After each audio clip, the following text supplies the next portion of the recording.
с нами буди, и благообразие Тебе, помощника скорбных не имамы, Господи, сил помилуй нас. Alors d'abord, je suis heureuse ici de continuer donc, ce cycle de catéchèse. Nous sommes à la 4e. Donc nous avons eu 3 catéchèses, 2 sur les fêtes, les 12 fêtes de l'année, et une sur la généalogie du Christ dans Saint Matthieu. Voilà. Et donc nous continuons ce cycle de 5 catéchèses par cette 4e catéchèse qui est davantage liée donc, au temps liturgique qui s'annonce devant nous, dans lequel nous entrons demain, qui est donc le Grand Carême, mais qui garde la spécificité que nous nous sommes donnée pendant ce cycle de 5 catéchèses, qui est une réflexion biblique, une étude biblique et une étude dans l'harmonie des 2 testaments. Comment j'écoute l'Ancien avec le Nouveau avec l'Ancien. Et j'aime bien dire donc comment j'écoute la parole de Dieu, qui est une parole qui est une, en stéréo. Et que ça s'harmonise bien, parce que ce n'est pas toujours si simple. Et en plus, il y a des choses difficiles dans la parole de Dieu. Voilà. Alors, la première chose donc par rapport à ce temps qui s'ouvre devant nous, c'est Adam. Adam, où es-tu ? Donc la question c'est Adam, où es-tu ? C'est-à-dire que déjà depuis le début du pré-carême, on se pose cette question. Nous prions, en priant l'office, on se dit mais voilà, Adam, comment il a fait pour arriver là où il en est et où nous en sommes nous aujourd'hui ? Voilà.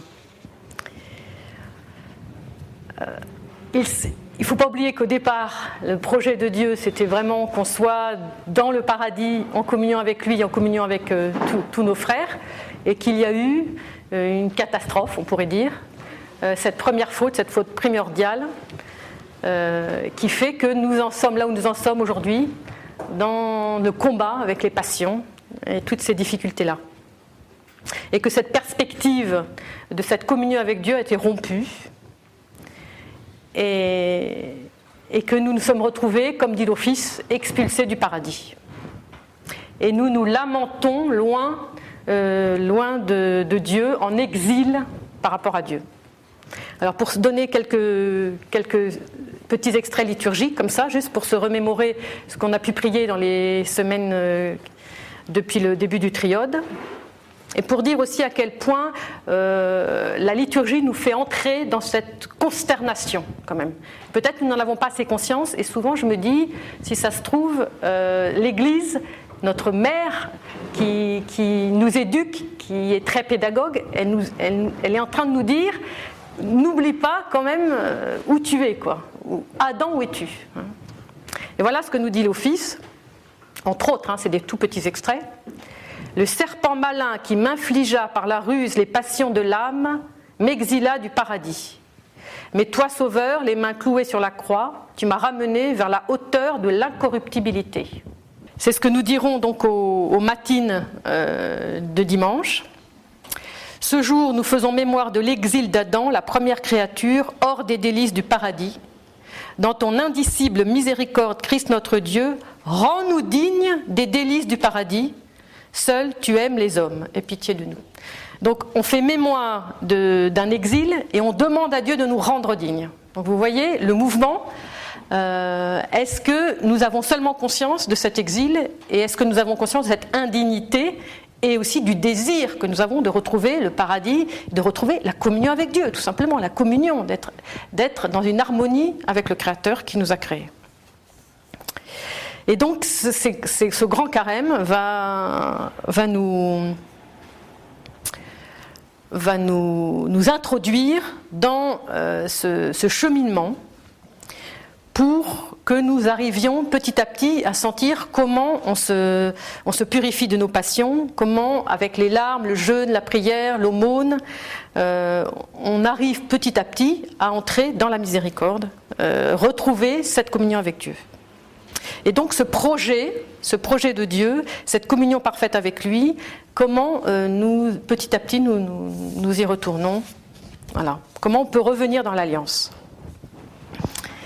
Et en même temps, quand on regarde bien tout l'office et toute notre tradition orthodoxe, notre petit misère et notre petit exil, c'est pas tellement là-dessus qu'on va s'intéresser, qui va être intéressant pour nous, mais c'est plutôt le désir d'être avec Dieu, ce qui nous pousse, qui nous motive, cette harmonie, cet amour qui nous attire et dans lequel nous voulons aller, vers lequel nous voulons aller. Et comme dit le père Schmemann, donc ce grand carême, c'est un voyage. Ce voyage qui nous conduit pendant donc, les 7 semaines jusqu'à Pâques. Et donc il nous faut prendre, il faut savoir la carte, il faut savoir un peu comment se diriger sur cette route vers ce but. Mais que ce qui nous importe, c'est le but. C'est-à-dire, on ne va pas nulle part. On sait où on va vers la résurrection. Et encore, la résurrection n'est pas le but final.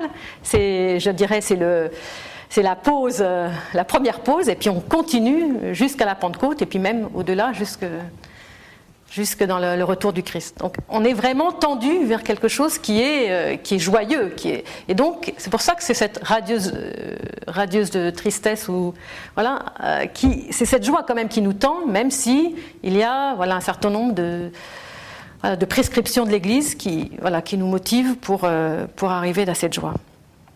Et alors, ce sur quoi je voudrais maintenant entrer plus dans le sujet, c'est qu'est-ce que c'est que ces commandements que l'Église nous demande, qu'est-ce que c'est que ces commandements du Christ dont l'Évangile nous parle sans arrêt, et qu'est-ce que Dieu nous demande en fait. Et si on regarde au départ, dans le livre de la Genèse, qu'est-ce que Dieu demande à Adam, puisque on va essayer de tracer un peu le départ.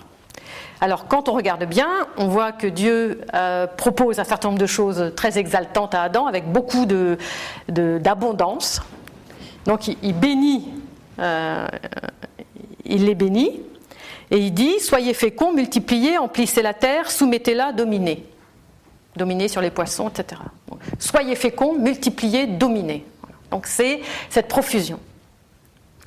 Et avant de prononcer cette phrase, il dit une phrase, donc le commandement qu'il faut absolument respecter.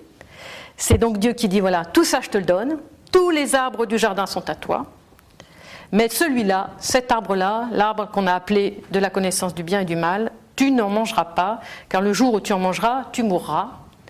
Alors j'ai été voir un peu le grec et l'hébreu, et en fait c'est très intéressant, parce qu'en hébreu c'est de mort tu meurs, ou de mort tu mourras, et en grec, c'est de mort vous mourrez. C'est très intéressant. Donc on a la même construction au niveau verbal, mais il y a un vous dans le grec, de mort vous mourrez. Bon. Donc Adam qui n'était pas fait pour mourir, nous n'étions pas faits pour mourir, nous sommes maintenant mortels. Pourquoi ? Parce que le seul commandement négatif, cela tu ne manges pas, le seul commandement négatif que Dieu donne, l'homme ne peut pas le respecter, n'arrive pas à le respecter, ne le respecte pas. Bon. Donc transgression du seul et unique commandement négatif. Et quand on regarde ensuite qu'est-ce qui se passe après Adam, parce qu'on peut se dire, il y en a un qui transgresse, mais le suivant, il peut se reprendre, et puis tout peut être formidable. Eh bien, on voit Caïn et Abel, c'est pas très fameux, parce qu'il y a un meurtre, le premier meurtre de l'humanité.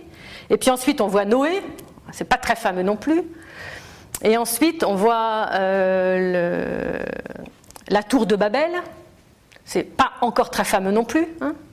Et ça va de catastrophe en catastrophe, jusqu'à ce que Dieu dise stop, maintenant j'arrête avec ces catastrophes, et je vais choisir un homme qui s'appelle Abraham, et celui-là, je vais petit à petit essayer de reprendre tout ce projet que j'ai avec chaque homme, avec lui, de façon à partir de lui, toucher de nouveau toute l'humanité.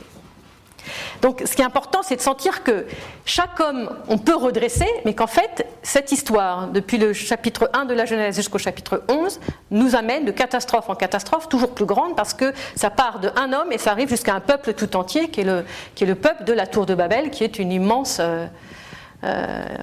communauté d'hommes qui est là et qui veut construire cette tour pour se prendre pour Dieu. Donc ça veut dire qu'on n'a pas compris le message. Donc le message, ne pas manger ce fruit, cet arbre du milieu du jardin, ça veut dire, il y a une chose que tu ne peux pas faire, c'est que tu ne peux pas prendre la place de Dieu. Tu n'es pas Dieu. Voilà. Et ça, les hommes ne l'ont pas encore très bien compris. Et jusqu'à nous aujourd'hui, qui reproduisons qui commettons encore cette... voilà.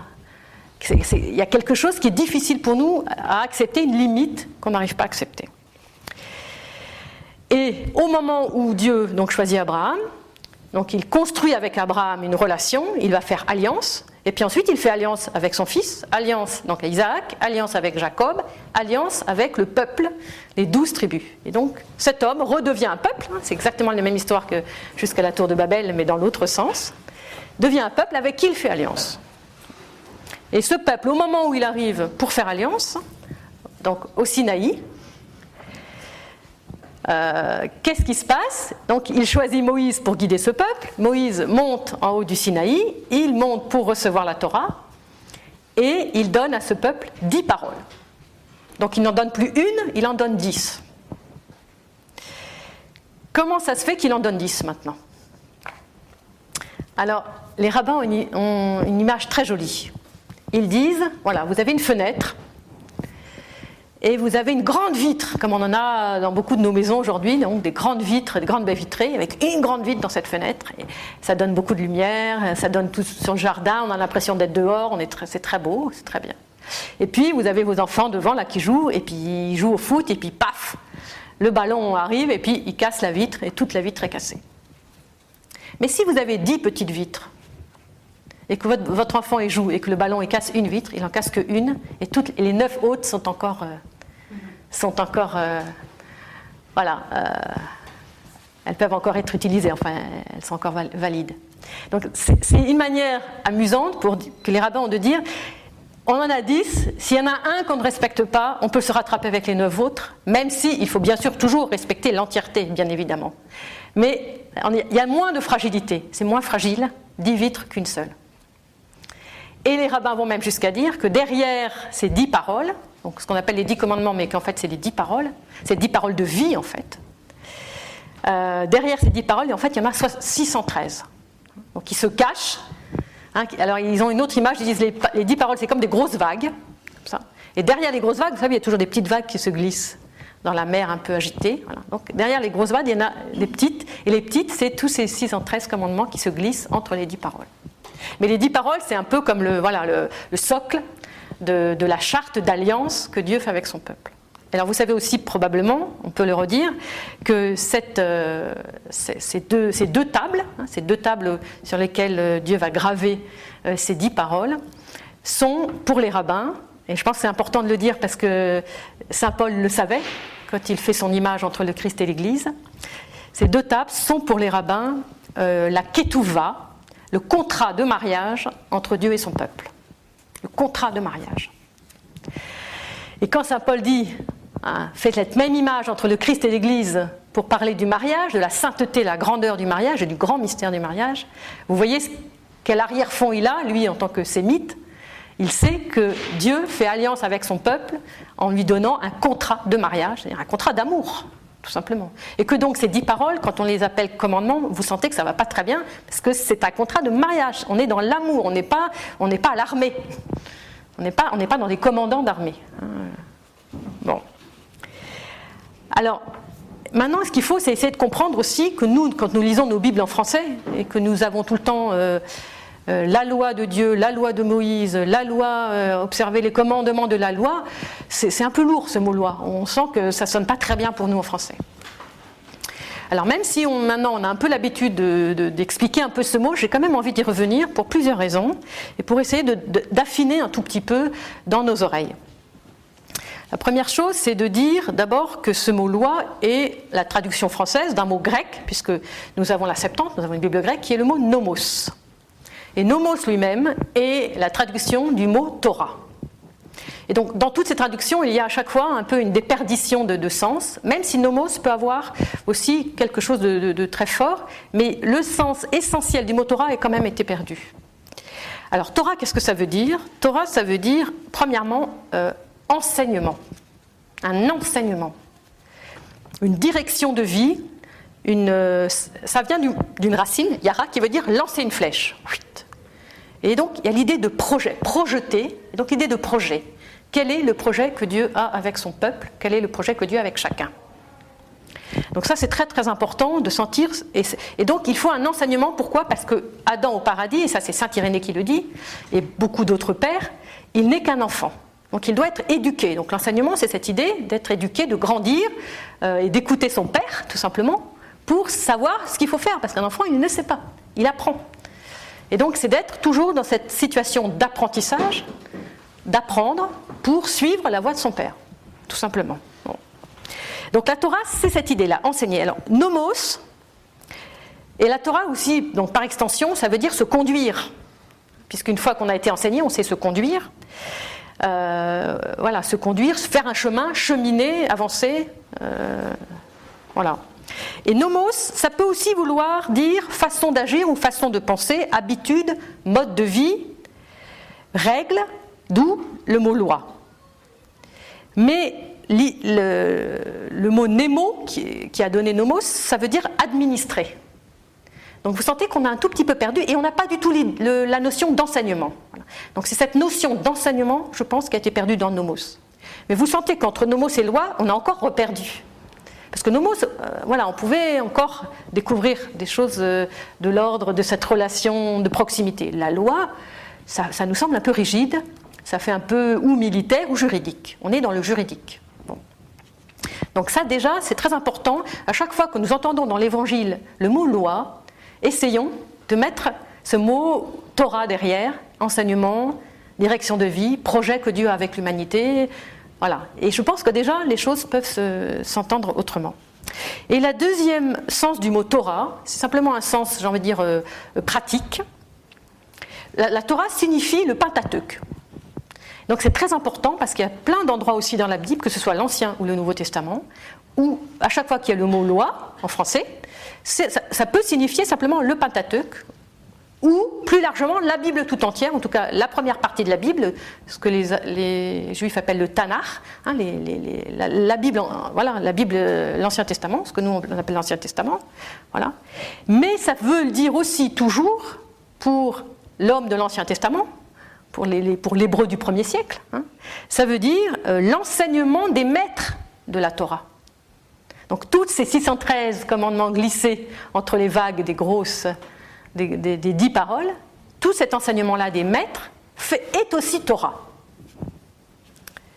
Et finalement, ça veut dire tout l'enseignement que les maîtres vont développer depuis le début, depuis Abraham, jusqu'à la fin des temps.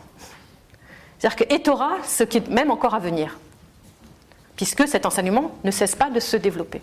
Donc vous sentez la richesse de ce mot Torah, et je pense que c'est très important de sentir le cadeau que Dieu nous fait quand il nous donne, entre guillemets, la loi, c'est-à-dire la Torah. Il nous donne sa parole, il nous donne sa vie, il nous donne des maîtres qui comprennent quelque chose de cette parole et qui transmettent la beauté de cette parole pour que nous puissions en faire un enseignement et que nous puissions grandir, puisque nous sommes toujours finalement des enfants en devenir, d'être toujours davantage des hommes spirituels, d'être arrivés à la stature, comme dit saint Paul, à la stature de l'homme comme le Christ.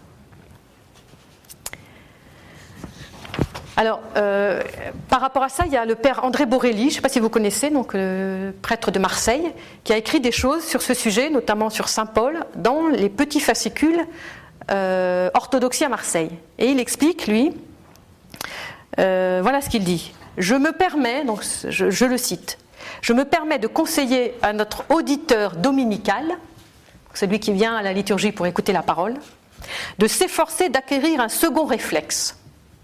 Il serait bon qu'il soit capable de traduire spontanément et simultanément pénétration lorsqu'il entendra prononcer le mot connaissance, souffle quand il entendra parler d'esprit, inspiré lorsqu'il entendra prophète, et Torah lorsqu'il entendra parler de loi. Donc voilà, on sent cette sensibilité, comme ça, du père André, qui montre que déjà le sens des mots, une fois qu'on a mis autre chose, que si l'auditeur dominical a ce réflexe, il entend déjà la parole un peu autrement. Et il dit aussi, la Torah constitue une première manifestation de la nouvelle alliance. Alors, pour m'appuyer sur un deuxième auteur, on peut aller voir le père Lev Gillet, qui a écrit en 1941 André Borelli, c'est notre contemporain, mais le père Gillet, c'est en 1941, donc ça fait 70 ans. Alors voilà ce qu'il dit dans son livre, qui n'a pas été traduit en français, qui s'appelle « Communion dans le Messie ». Il dit à peu près la même chose. Il dit « Le terme Torah est plus dynamique que nomos. Il signifie instruction et aussi direction. Pour les Juifs, la Torah est bien autre chose qu'un code juridique. C'est la révélation de Dieu et sa descente auprès des hommes. La communion de Dieu et de l'homme. L'expression même de la nature de Dieu. Si nous comprenons cette attitude des Juifs par rapport à la Torah, nous commencerons à voir dans le Talmud autre chose qu'un légalisme pétrifié. Chaque précepte a une signification spirituelle profonde. » Bon, on pourrait commenter chaque mot, mais je continue. Les mots loi, commandement, obligation sont démodés de nos jours. Mais le Seigneur Jésus a dit que pas un seul iota de la loi ne passerait. Par loi, il entendait et la loi des Écritures et la loi non écrite, néanmoins présente dans la conscience universelle. En tant que chrétiens orthodoxes, nous soutenons que la loi divine est juste, bonne et sainte et que nous devons y obéir. Mais ce principe de fidélité à la loi n'est-il pas contraire à ce que je viens de dire sur le caractère constamment innovateur et révolutionnaire du message évangélique ? Donc vous sentez les vraies questions que pose Père Lev Gillet. Voilà comment il répond. Il ne s'agit pas d'une position morte, immobile, vide de dynamisme et d'actualité. Ne s'agit-il pas d'une position morte, immobile, vide de dynamisme et d'actualité ?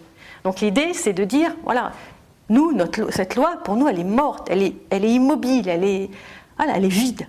Est-ce que ça ne serait pas ça ? Et il répond, à cela je réponds, il n'y a rien de plus dynamique, de plus vivant que la loi divine. C'est très profond. Donc on sent là le Père Lev Gillet qui a fait une vraie expérience de cette Torah, de cette parole de Dieu, qui vient habiter en lui comme du vivant. Comme du vivant.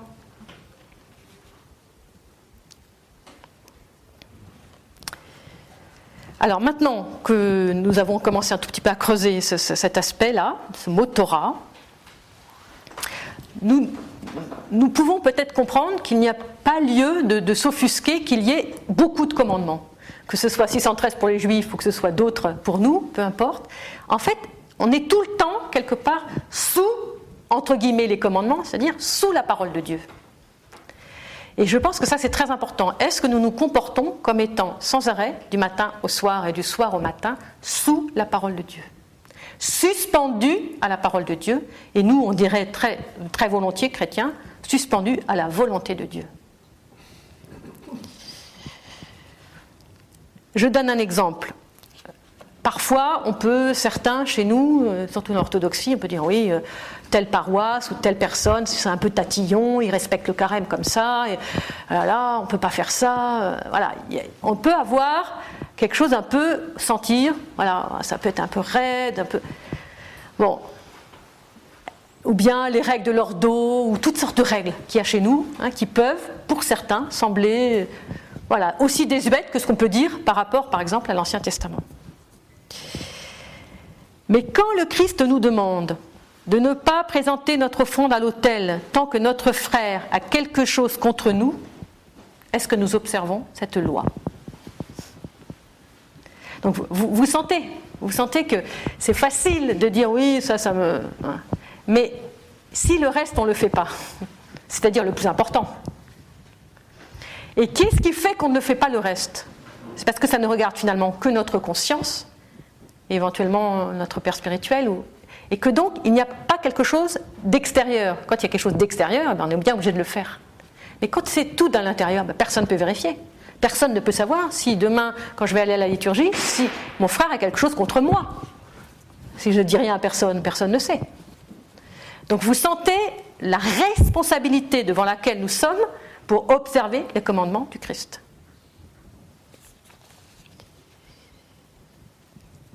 Et entre parenthèses, quand le Christ nous dit ça, il rapporte une loi, entre guillemets, un commandement, qui est déjà spécifié dans le Talmud. Donc vous sentez que cette stéréo avec laquelle on peut écouter les deux testaments commence à s'harmoniser un peu. Et quand le Christ nous dit, donc si nous ne faisons pas ça, notre justice ne dépasse-t-elle pas celle de certains scribes ou pharisiens ? Est-ce que votre justice dépasse celle des scribes et des pharisiens ? Donc de tels scribes et de tels pharisiens qui sont... Bon, est-ce que ce dont nous parle le Christ dans l'Évangile, est-ce que, pour nous, c'est clair ? Et est-ce que ces scribes et ces pharisiens, c'est que les autres ou est-ce que c'est nous ? Entre parenthèses, les pharisiens, tels qu'ils peuvent être présentés sous un certain rapport, un certain aspect dans l'Évangile, si vous regardez le Talmud, je peux vous dire que les pharisiens, ils sont assassinés pire que dans l'Évangile, quoi. Qu'il y a 7 types de pharisiens et qu'il y en a 6 qui sont détestables. Et puis, je peux vous dire qu'ils en prennent chacun... ils sont fustigés encore pire que ce que Jésus peut en parler. Donc vous sentez aussi de la même manière qu'on n'est pas... c'est pas des zones étanches. On est dans un même univers, qui est l'univers du peuple et du temple, à ce moment-là, à Jérusalem. Alors maintenant, si on regarde un peu Saint Paul, quand il nous dit, par exemple, dans Galates, chapitre 6, « Portez les fardeaux les uns des autres et accomplissez ainsi la loi du Christ ». Donc la loi du Christ, c'est de porter les fardeaux les uns des autres. C'est plus tout à fait la loi telle qu'on la sent. Donc, ça veut dire simplement porter les fardeaux les uns des autres. C'est vivre dans cette communion, en fait, ecclésiale, telle que l'Église nous la propose, de porter son frère. Porter son frère, de porter sa douleur, de porter même ce qui nous énerve chez lui, de le porter devant Dieu, pour qu'ensemble, parce que c'est ensemble, lui il a ça que moi j'aime pas, mais moi j'ai autre chose. C'est pas beaucoup mieux. Donc ensemble on se porte de façon à être ensemble sanctifiés, parce qu'on ne fera pas sauver tout seul. Porter les fardeaux les uns des autres. C'est pas seulement le fardeau, j'ai de la peine parce que j'ai perdu mon travail ou que mon fils est malade, ça peut être beaucoup plus profond le fardeau de son frère. Et quand on regarde ce sujet de la loi chez saint Paul, vous sentez rien quand vous donnez déjà cette première citation, que c'est beaucoup plus complexe qu'une loi qui ne sert plus à rien, qu'il faut mettre de côté et puis prendre la loi du Christ. C'est beaucoup plus complexe, il faut être plus fin dans notre lecture. Alors on va essayer de s'avancer par rapport à cette question. Chapitre 3 de l'Épître aux Romains. Nous le savons, tout ce que dit la loi, elle le dit pour ceux qui sont sous la loi, afin que toute bouche soit fermée et le monde entier reconnu coupable devant Dieu, puisque personne ne sera justifié devant lui par la pratique de la loi. Donc, de quelle loi et de quelle pratique parle-t-il ? Donc déjà, il faudrait se poser toutes ces questions. Un chapitre précédent, au chapitre 2, il dit, le même saint Paul, dans la même épître aux Romains, ce ne sont pas les auditeurs de la loi qui seront justes devant Dieu, mais les observateurs de la loi qui seront justifiés. Alors, d'accord ? Et dans l'épître aux Galates, sachant que l'homme n'est pas justifié par la pratique de la loi, mais seulement par la foi en Jésus-Christ, nous avons cru nous aussi au Christ Jésus, afin d'obtenir la justification par la foi au Christ, et non par la pratique de la loi. Donc vous sentez que c'est presque un casse-tête, quoi. Donc il faut faire attention de ne pas trop rapidement décider qu'est-ce que c'était vraiment ce qu'il a voulu dire. Il faut creuser un peu plus. Qu'est-ce que c'est la loi, nomos, Torah, la parole de Dieu, de quelle loi parle-t-on, etc. Et donc ces affirmations qui semblent contradictoires, comment on les résout ? Alors, premièrement, la première chose qu'on peut faire, c'est d'aller voir comment il fait saint Paul. Qu'est-ce qu'il fait par rapport à la loi ? Comment il se comporte ? Il trouve le moyen de circoncire Timothée. Il respecte les règles du Nésiréa. Il observe la Pâque, il observe la Pentecôte. Il jeûne à Kippour. Il présente les sacrifices au temple. Il affirme qu'il n'a jamais commis aucune faute contre la loi, ni contre les Juifs, ni contre le temple, ni contre les coutumes des pères. Et il termine en disant, il explique que la loi est sainte, saint le précepte, juste et bon. Tout ça, vous avez tout ça dans les Actes des Apôtres, et la dernière citation dans l'Épître aux Romains. Donc vous voyez que ce n'est pas si simple. Et un peu avant encore dans l'Épître aux Romains, il dit « Alors, par la foi, nous privons la loi de sa valeur. Certes non, nous lui conférons. » La foi va donner sa valeur à la loi. Mais attendez, si la loi c'est la parole de Dieu, ça me paraît évident. Ça paraît évident. Si la loi c'est la parole que Dieu me donne pour grandir, si je n'ai pas la foi, la loi elle n'a aucune valeur, effectivement. Donc là on commence à comprendre déjà un peu mieux. Alors, le père André Borelli, qui fait toute une fresque extraordinaire sur Saint Paul dans ses cahiers orthodoxes à Marseille, il explique justement que quand il parle aux Romains et aux Galates, il s'adresse à des païens, et que c'est un contexte très précis. C'est un contexte de polémique entre Jacques, qui voudrait que tous les païens passent d'abord par le judaïsme avant d'entrer dans le christianisme et d'être baptisés, Paul qui dit que ce n'est pas la peine, donc il y a une tension, et donc il y a une espèce d'accentuation, comme à chaque fois qu'il y a des tensions entre des personnes, qui peut paraître un peu, une tension un peu forte, si vous voulez. Et que si on ne remet pas ça dans le contexte de cette tension, on ne peut pas comprendre. Donc c'est très important de sentir qu'on est dans un contexte très précis. Et quand on regarde Origène, il est très intéressant pour tout ce qui est de l'exégèse. Lui, il dit qu'il ne comprend pas grand-chose. Il ose dire, et nous on n'ose même pas le dire, et moi maintenant je comprends qu'il a raison.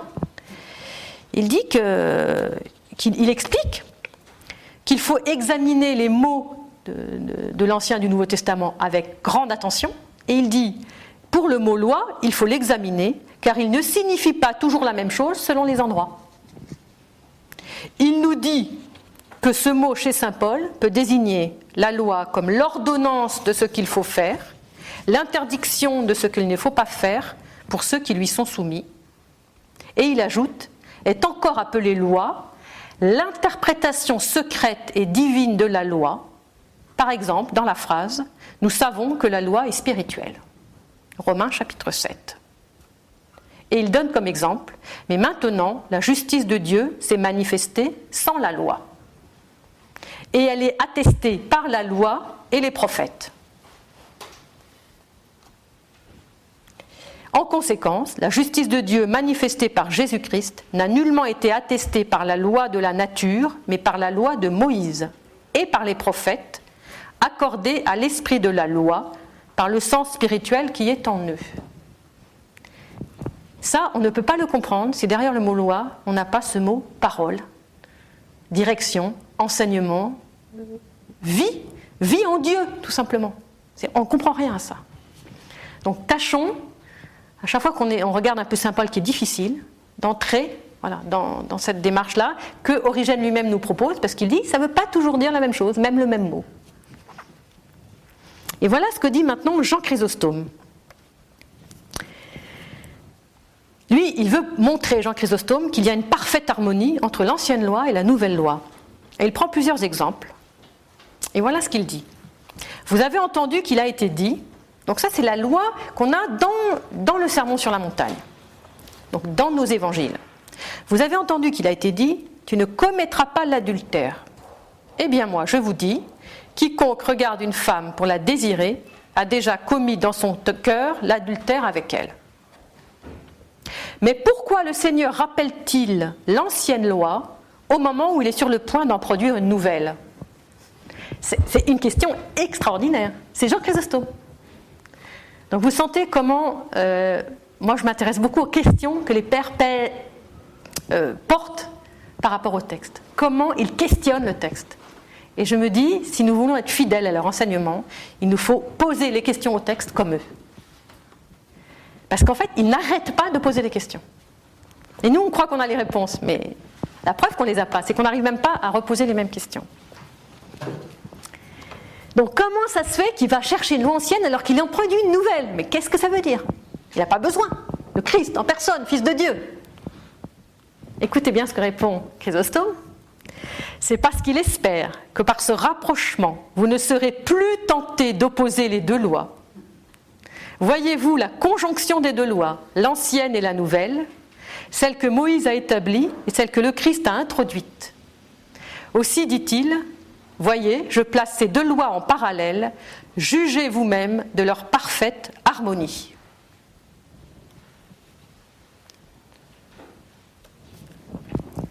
Chrysostome continue, mais d'où vient cette évidence que cette loi de Moïse a été elle aussi inspirée par le Christ?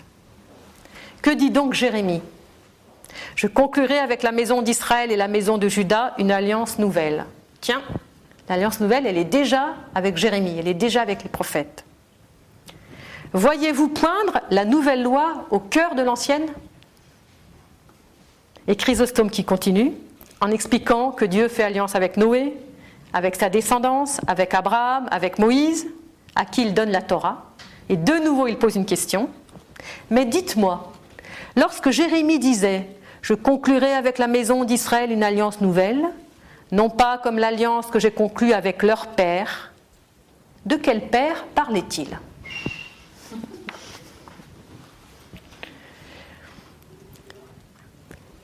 C'était Noé, parce que Noé était un père.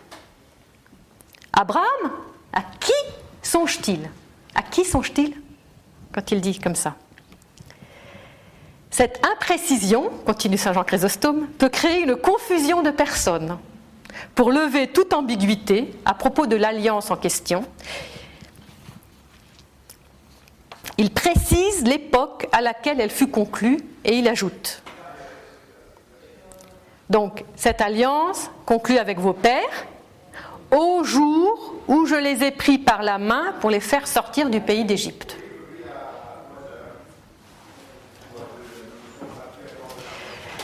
Grâce à cette précision, donc, au jour où par la main je les ai pris par la main pour les faire sortir du pays d'Égypte, grâce à cette précision, tout devient clair, dit saint Jean Chrysostome. Rappelez-vous cette époque où vous mesuriez mieux la portée de la loi, donc toujours entendre entre guillemets, au jour où je les ai pris par la main pour les faire sortir du pays d'Égypte. Pourquoi évoque-t-il l'Exode? Pour nous montrer sa tendresse paternelle. Il ne les a pas fait sortir comme des esclaves. Il les a conduits comme un père le ferait avec un petit enfant. Il les fit sortir en les prenant par la main comme des fils, libres et de sang noble, et non pas en leur ordonnant de marcher à l'arrière comme des serviteurs. Êtes-vous convaincus à présent de l'origine unique de ces deux testaments? C'est merveilleux, quoi. Jean Chrysostome, donc on ne peut pas beaucoup se tromper quand même, hein. C'est un maître d'une envergure exceptionnelle. Hein. Irénée de Lyon, lui, Irénée, il explique que Dieu donne bien les mêmes commandements, que le Christ donne bien les mêmes commandements que ceux que le Seigneur enseigne au peuple par l'intermédiaire de Moïse, à savoir d'aimer Dieu de tout son cœur et son prochain comme soi-même. Donc il dit, il n'a rien donné de nouveau. Il a simplement renouvelé le même et unique commandement, puisque c'est le même Fils de Dieu qui a parlé à Moïse dans le buisson qui s'est fait chair. S'il était descendu d'auprès d'un autre père, jamais il n'aurait fait usage du premier et du plus grand commandement de la loi. Il se serait évertué de toute manière à en emporter un autre d'un plus grand. Et à ne pas faire usage de celui qui avait donné l'auteur de la loi. Paul dit aussi que la charité est l'accomplissement de la loi. Donc Irénée, voilà, il montre aussi que cette nouveauté, c'est une nouveauté de l'intérieur. Ce n'est pas une nouveauté qui tombe comme ça de rien. Parce que le Père, le Fils et le Saint-Esprit, ils sont de toute éternité, donc ils ne vont pas se contredire d'un testament à l'autre. Et donc toute cette question, c'est que, et encore, j'ai fait un résumé de tout ce que j'ai pu trouver des pères, mais les pères sont très nombreux, finalement, à montrer cette unité des testaments, unité de cette loi donnée à Moïse et la loi des commandements du Christ. Et je me suis dit, pourquoi c'est tellement difficile pour nous d'entendre cette continuité, d'entendre les deux testaments ensemble, comme une unité. Et je me suis dit, peut-être c'est à cause de ce que l'on croit sur la façon dont vivent, ou ce que l'on entend, la façon de vivre des Juifs du temps de Jésus jusqu'à aujourd'hui, comment eux ils vivent ces commandements, que c'est peut-être que leur manière un peu rubriciste, qu'on pourrait se reprocher aussi à nous-mêmes, voilà, on les regarde et on se dit, peut-être aussi, eux, c'est un peu rubriciste. Et je suis allée voir qu'est-ce que les Juifs disent eux-mêmes sur leur propre loi. Parce que finalement, nous, on peut dire des choses sur eux, mais si on n'écoute pas ce qu'eux-mêmes disent sur eux, on est forcément à côté. Voilà ce que dit Abraham Eshel, qui est un grand maître du judaïsme, qui est mort il y a quelques années. Donc, c'est un maître du XXe siècle, on va dire. S'il est vrai que l'essence du judaïsme est d'être une exigence plutôt qu'un credo, et que par la seule foi, nous ne pouvons pas nous rapprocher de Dieu. Donc, si c'est vrai ça, donc il le pose bien, il est vrai aussi que la première exigence du judaïsme, c'est que nous ayons foi en Dieu, en la Torah et en Israël. Pourtant, certains actes rituels ne sont pas tenus pour valides si la personne qui les accomplit n'a pas la foi. Par exemple, il est interdit de brûler ou de détruire de quelque manière le texte de l'Écriture. Et cette règle ne s'applique que si le texte a été écrit par une personne consciente de son caractère sacré. Mais si c'est un incroyant qui a écrit un rouleau de la Torah, qu'il soit brûlé ainsi que les noms de Dieu qu'il contient. Donc vous vous rendez compte à quel point le précepte il est appliqué avec intelligence. Donc ce qui compte, c'est est-ce que j'ai la foi ? Et c'est la foi qui donne la valeur au texte sacré, ce n'est pas le texte sacré en lui-même. C'est ce que dit Abraham Eshel, moi je ne fais que répéter ces paroles, je n'invente rien. Il donne un autre exemple, un prêtre qui ne croit pas au sacrifice du culte, qui dit dans son cœur que les sacrifices du temple ne sont que vanité, que le Seigneur ne les a pas ordonnés et que Moïse les a inventés, ne participe pas à la prêtrise. Donc ça, vous pouvez le trouver dans un livre qui s'appelle « Dieu en quête de l'homme ». Dieu en quête de l'homme. En plus, déjà, eux, ils savent que c'est Dieu qui vient chercher l'homme. Ce n'est pas l'homme qui, à bout de bras, va trouver Dieu, même s'il a sa part. Donc, personne dans le judaïsme, finalement, ne dit que la loi, l'observance minutieuse et purement extérieure des commandements, et de tout ce qu'on appelle les mitzvot, les commandements, c'est cela qui sauve l'homme. Personne ne le dit. Alors pourquoi le disons-nous ? Au contraire, Abraham Eshel dit que ceux qui disent cela sont les adversaires du judaïsme et blessent la vérité. J'ouvre les guillemets, toujours lui. La raison pour laquelle la Torah ordonne l'action juste, c'est la pureté de cœur, c'est que la pureté de cœur n'a pas de valeur sans une pratique correspondante. Donc ça c'est très important. La pureté de cœur n'a pas de valeur s'il n'y a pas une pratique qui va avec. C'est un peu nous, ce que nous pouvons nous reprocher les uns aux autres. Tu dis ça, mais tu ne le vis pas, donc ça n'a pas de valeur. Et nous aussi, finalement, on estime que ça n'a pas de valeur si la personne n'est pas en adéquation totale avec ce qu'elle dit.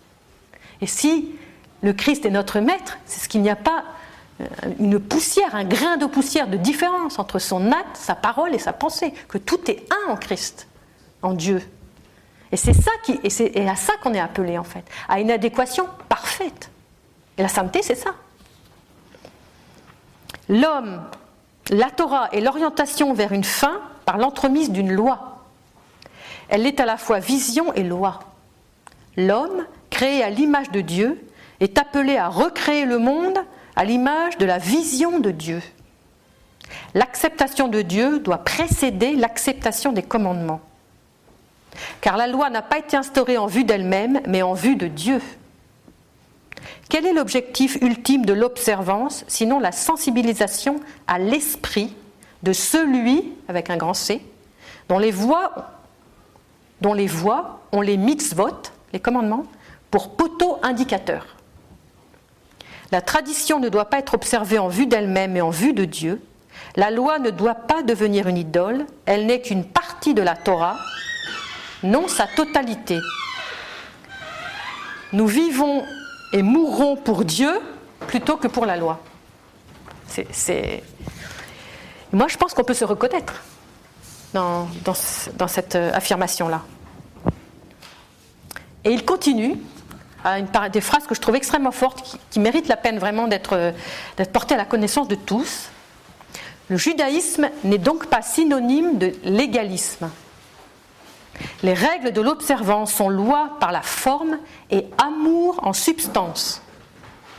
La Torah contient à la fois la loi et l'amour. La loi est ce qui maintient le monde, l'amour ce qui le meut. La loi est le moyen mais non la fin, la voie mais non le but. L'un des buts est « vous serez saints ».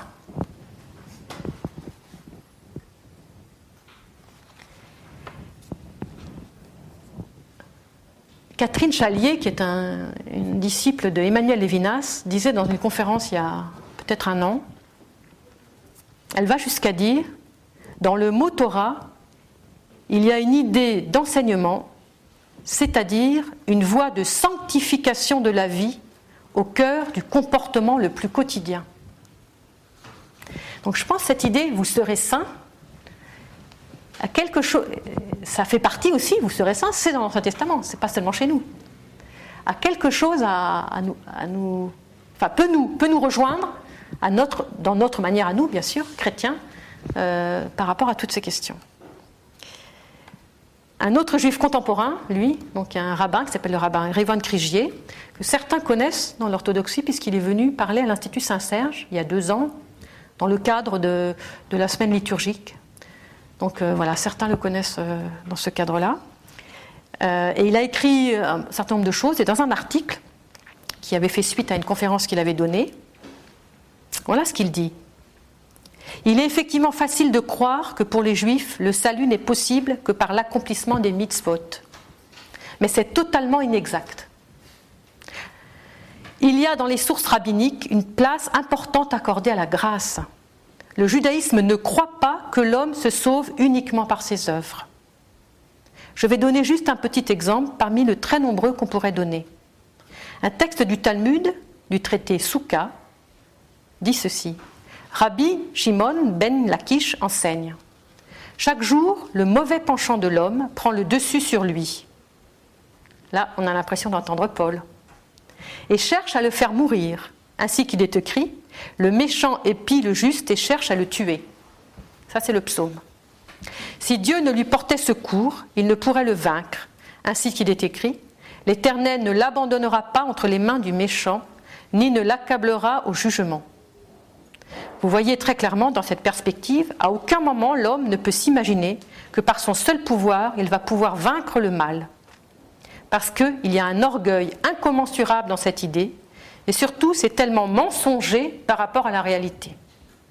Donc il y a une reconnaissance du rôle de la grâce. Simplement, il y a toujours cette idée que l'homme a sa tâche à accomplir, qu'il a un rôle dans la coopération, dans la synergie, et Dieu pourvoit. Bon, c'est Rivon Krigier, rabbin actuel. C'est un rabbin tout à fait en exercice aujourd'hui. Et il termine en disant ce que dit le traité talmudique de Makot. Un midrash disserte sur le nombre de commandements fondamentaux auxquels il est possible de réduire les 613 inventoriés dans la Torah. Le roi David les aurait réduits à 11, Isaïe à 6, Michée à 3, Isaïe de Rechef à 2, et finalement, après avoir désigné avec Amos un commandement qui embrasse quantitativement la totalité des autres, c'est le commandement porté par Habakkuk qui est considéré comme celui qui en traduit la quintessence. Donc écoutez bien, le commandement qui traduit la quintessence de tous les commandements que les Juifs observent dans la Torah. Écoutez bien, le juste vivra par sa foi. Et Rivon Krigier conclut, nous savons combien ce verset constitue la pierre angulaire de la théologie de Paul.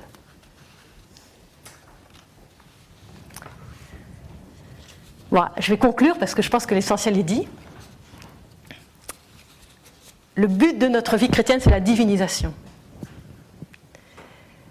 L'Église nous donne un certain nombre de moyens pour y arriver, et l'Évangile nous donne un certain nombre de commandements. Et le Christ nous dit, voici mes commandements, voici quels commandements tu observeras. Et Saint Jean, il dit souvent, je vous donne un commandement nouveau, aimez-vous les uns les autres, mais en fait, ce n'est pas un commandement nouveau. Ça fait longtemps que vous l'avez, mais je vous le redonne. Voilà, nous sommes un peu comme tous, durs d'oreille, il nous faut redonner Et il nous faut redonner ce commandement pour pouvoir entrer dans cette relation et pour pouvoir revenir à ce paradis qui nous attend, à ce délice qui nous attend, et même plus loin encore pour aller vraiment dans une divinisation qui est vraiment le but de notre vie chrétienne. Et donc, qu'est-ce qu'on peut faire pour que cette lumière de Dieu monte de l'intérieur de nous comme la lumière qui monte de l'icône? Et l'Église nous propose, donc c'est le carême, mais en fait c'est toute l'année, c'est tout le temps, une pratique exigeante, fidèle, persévérante, pour unir notre volonté à la volonté de Dieu. Et l'Église des Pères a toujours insisté sur la conversion de l'homme à Dieu, qui consiste particulièrement dans la purification des passions, l'acquisition des vertus. Et ce double mouvement, les pères, surtout les saints moines, le nomment praxis, une pratique, ascèse, askésis, qui signifie plus largement un exercice, une façon de vivre, une façon d'être en mouvement, d'être toujours en dynamique et de jamais considérer qu'on est arrêté, qu'on est arrivé. Mais cette pratique, elle agit, c'est une synergie avec Dieu. La grâce n'agit pas de façon magique dans nos vies. La grâce suscite, accueille la libre coopération de l'homme. Le Seigneur, dans sa souveraine liberté, agit en synergie avec la grâce divine. Dans sa souveraine liberté, c'est lui qui veut qu'on donne notre part. Il pourrait très bien agir sans nous. Mais ce qui est très intéressant, c'est que les pères vont très loin par rapport à cette part qui est la nôtre. Saint Basile dit « Allez, dit le Seigneur, enseignez toutes les nations, apprenez-leur, non pas à garder certains commandements en négligeant les autres, mais à garder tous ceux que je vous ai donnés. Il n'est donc pas possible, Saint Basile, il n'est donc pas possible de faire notre salut sans accomplir toutes les œuvres que nous impose le Seigneur. Et il n'est pas sans danger de négliger quoi que ce soit de ce qui nous est prescrit. » Saint Marc le moine, le baptême est parfait, mais il ne rend pas parfait celui qui ne met pas en pratique les commandements.